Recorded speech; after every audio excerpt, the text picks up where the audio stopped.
Well, Okay. hello, everybody. Welcome to the Healthy Joints, Healthy Lifestyle Show. And I am your host, Dr. Arinola Dada. Today, I have Dr. Devilla, who has a very interesting background.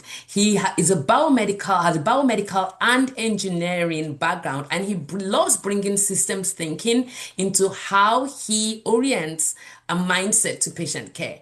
So he had his medical degree from Trinity School of Medicine and completed internal medicine at Good Samaritan Hospital. We're just talking about the fact that I was born in Good Samaritan Hospital in Cincinnati, Ohio, and he did his fellowship in Dartmouth.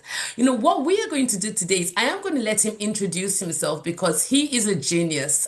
He does so much work for patients with rheumatology, and he works with a mutual physician, Dr. Grenatha. So I'm going to let him introduce himself, and then we are going to get on to an exciting show today. Welcome, Dr. Devella. Thank you, Dr. Dada. That's an incredible introduction. I'm gonna try really hard to live up to that. But yeah, I kind of took a different path to medicine. I didn't go the traditional way, and as you know, life has its way of leading people, and God has his way of leading people, and I met the right people at the right time, the right things happened, and I changed course from engineering to medicine, and then eventually met more incredible people that led me to internal medicine and rheumatology. So that's how I'm here. Wow. Yeah, yeah. Well, we're going to hear more about that because you work with my very good friend who was previously your mentor and now your colleague, Dr. Grenata.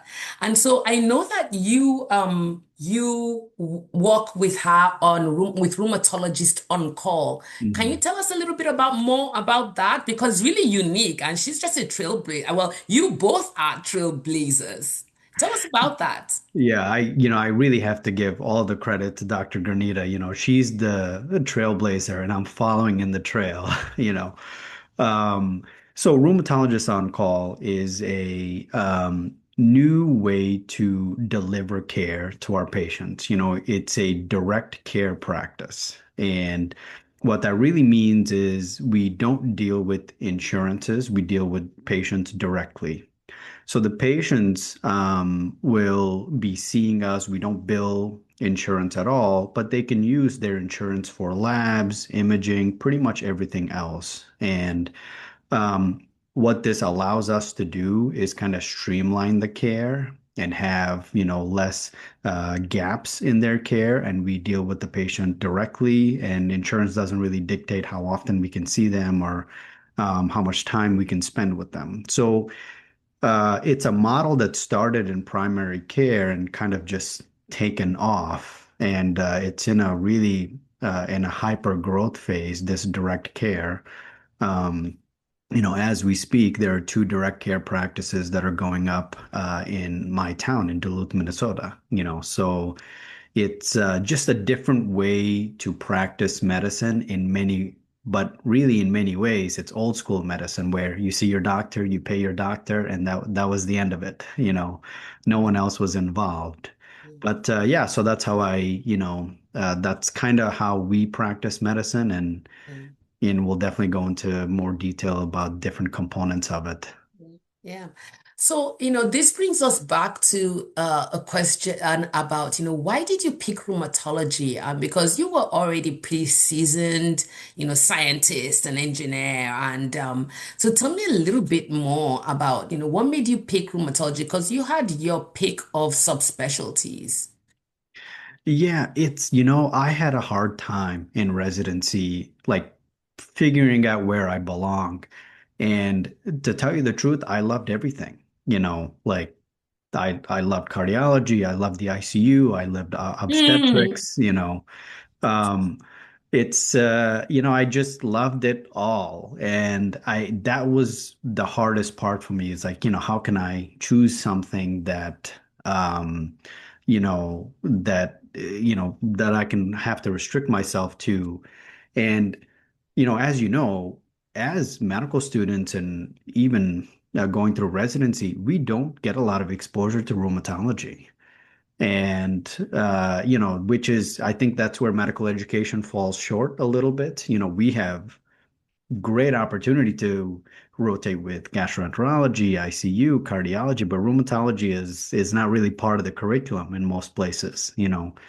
So, a voice inside me just said, do something different, do something totally different, get a different perspective, and this will help you think about maybe what you like and what you don't like. And at that time where um, during residency where I needed to kind of choose a rotation, Dr. Gurnita had an opening, for a rotation. She was taking residents, she's been working at Good Sam for about, I think, 1 or 2 years out of fellowship. And the other residents that rotated with her had just a wonderful time. I said, rheumatology, really? That sounds way out there. I don't know anything about rheumatology. So I started with her, and the day one, it was just like it felt like I was in some kind of a dream. We saw dermatomyositis, we saw Yeah, lupus, we saw yeah, ANCA vasculitis, and her practice it was just things that I didn't even know existed. yeah, And I yeah, was driving home that night, that first day. I called my wife, my fiance at the time, but I called her and I said, I think I want to be a rheumatologist. And she thought I was crazy. She's like, you're all over the place. You've been all over the place for 2 years. I think you're just, in this phase. But really, that day, I decided just literally one clinic day with her. yeah. And I have not looked back since. That was the kind of experience that I had. It was just kind of transformative. Yeah, yeah, yeah, yeah, yeah, yeah. Yeah, I think that yeah, it's always yeah, it's always kind of just like when you think you've been exposed to everything and then you get to room and then you get all these exotic conditions and you're like, oh my gosh. But yeah, I think I think for me it was really that not only did they have these exotic conditions, but now you can actually treat them. I was like, Mhm. oh, okay. This is now Yeah. sounding interesting. Like, Yeah. okay, you can actually do something about this too. So Yeah. that totally resonates. So I know that we do telemedicine too. With autoimmune disease. Well, let me dial back again. What kind of autoimmune disease? Or what's your favorite part of rheumatology? Let's go back. Or what's your favorite condition to treat? How about that? I don't know if I have a favorite condition. It's I really don't like or enjoy treating anything that makes the patient really, really sick because that's hard, just that's hard to Yeah. deal with as a physician. But for the most part, I really like to see everything, the Yeah. whole length and breadth of rheumatology. Yeah. And I just think that, like you mentioned, one of the things that I love is that we can fix so many things, and that, is just, it's a blessing. What a blessing it is to help people get their life back. And, I do feel like in a lot of cases, we're kind of just managing in medicine overall, Mhm. and kind of we can get the patients mostly back to baseline. But I feel like in rheumatology, you go back to who you were, exactly who you were. And that's just, it's so satisfying and it's so rewarding. But yeah, so I love to treat it all. Yeah, yeah, yeah, yeah. I think that resonates because I sometimes I tell my patients when it's kind of, we just met and it's really something like gout. I'm like, we're going to give you your life back. We can get your Yeah. life back. Yeah. So, yeah. So, Love treating gout. It's yeah, it's like, what a, yeah. yeah, But yeah, it's just, what a blessing it is to be able to fix some of these yeah, conditions. yeah, totally agree. So, so sometimes patients get concerned, right? I was going to go to the fact that, we do telemedicine, in our clinic, but we kind of mix it up. You get to do some telemedicine, you get to come in. How does that work for rheumatology on call, when patients feel, they kind of want you to kind of see, feel, touch. How does that work when they're at a distance? Or yeah, so tell us a little bit about how that works kind of practically. Mhm. At this moment, Hmm. we are 100% telemedicine, and Okay. we're also working on seeing patients in person. Now, Hmm. Dr. Granita was seeing patients in person, Hmm. and so in California. So Yeah. we just took a pause because of other growth aspects of our practice, but Yeah. we do expect to go back to seeing patients in Okay. person. Okay. So And that's gonna be correct. kind And of I mixed in. completely right. And I'm with you 100%. I do feel like we can bridge that gap between us and the patients a lot easier if we get to see them in person. Yeah. And that is something that we are getting back to. It's Yeah. really more of a logistical problem now Yeah. with telemedicine. Yeah. But yeah, I think that is the best way to deliver care is a combination of in-person Combination. visits and telemedicine. Well, I have no doubt you guys are gonna make it happen again. So I have no doubt. Yeah. So, what, what, do you have a story about a patient? I mean, I know we all have these stories about, patients that we've seen that we remember, just because of the dramatic difference, the before and after. Yeah, do you have any stories like that of a patient who experienced like a remarkable outcome that kind of stays with you? Yeah, How it impacted their lives?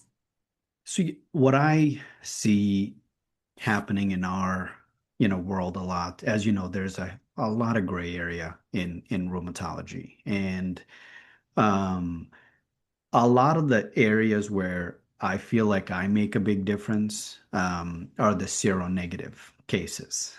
I do feel like we overall, not just in rheumatology and primary care, we have a little bit more, or we have a tougher time dealing with the seronegative, inflammatory arthropathies and other conditions where we can't see objective evidence in the blood work.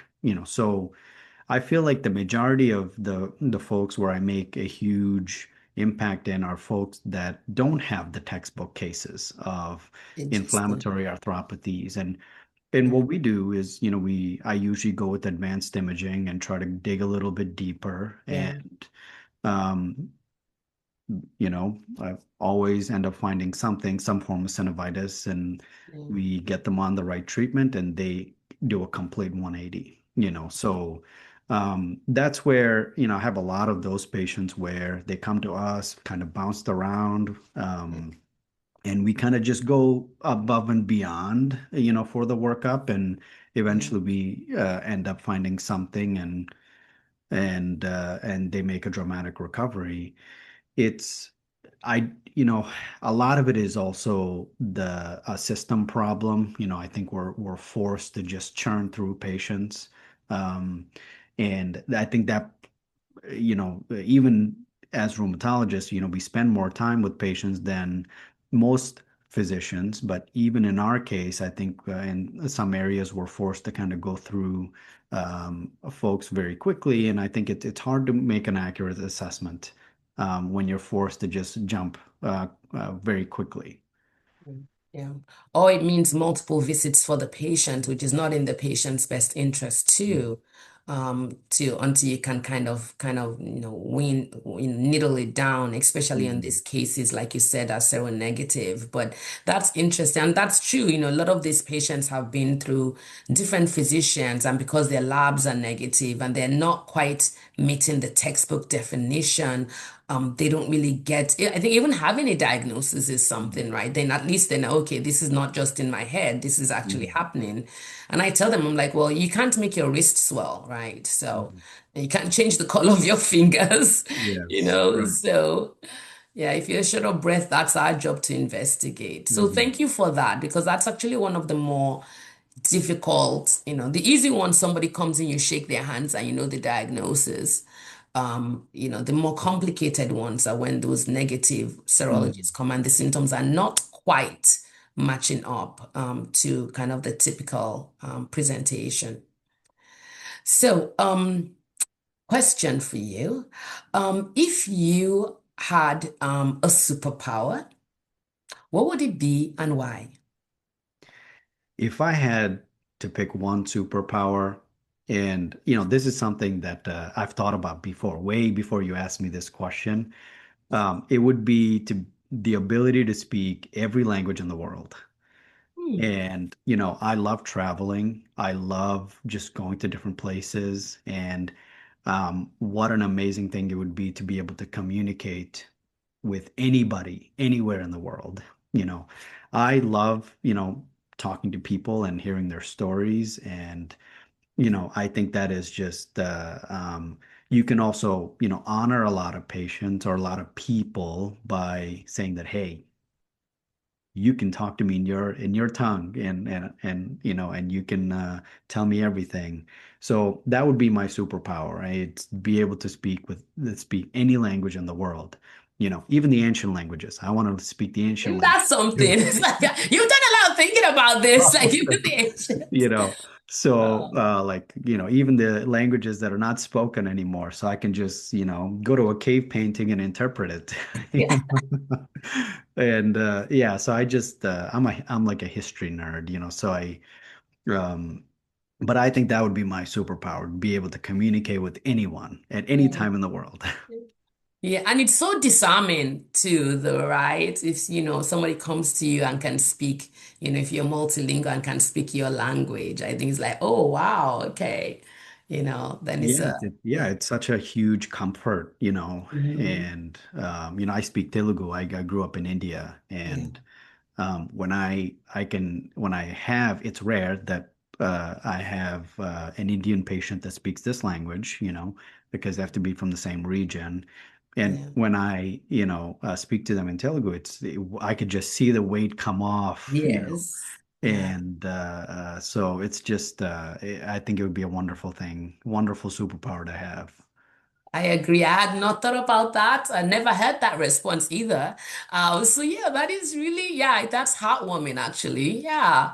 Well, hey, before I get carried away with your potential multilingual skills, can you tell us, Dr. Vishnu Devalla? Because I think right now people just know that you trained in Cincinnati. We haven't talked about where they can find you right this minute and how, if they want to work with you, how can they reach you?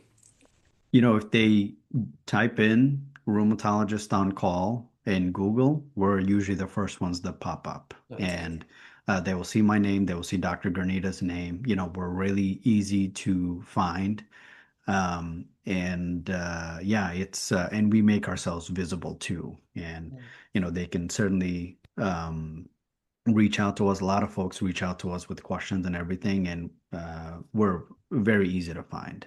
Yeah, yeah, fantastic. And you also have a YouTube channel, because yeah, Yeah. yeah, which has a lot of followers and always very informative. And I Mhm. think Dr. Grenada and I have done some videos together. So I'm glad that we had the opportunity to do this one together. Yes, yeah. Thank you so much for having me. I appreciate you coming to the show, especially this early in the morning, and I wish you a wonderful day. For our subscribers, don't forget, subscribe, like this video, share it with anyone that you think would benefit from it, and we totally appreciate you. Thank you, everybody, for watching, and we'll see you next time.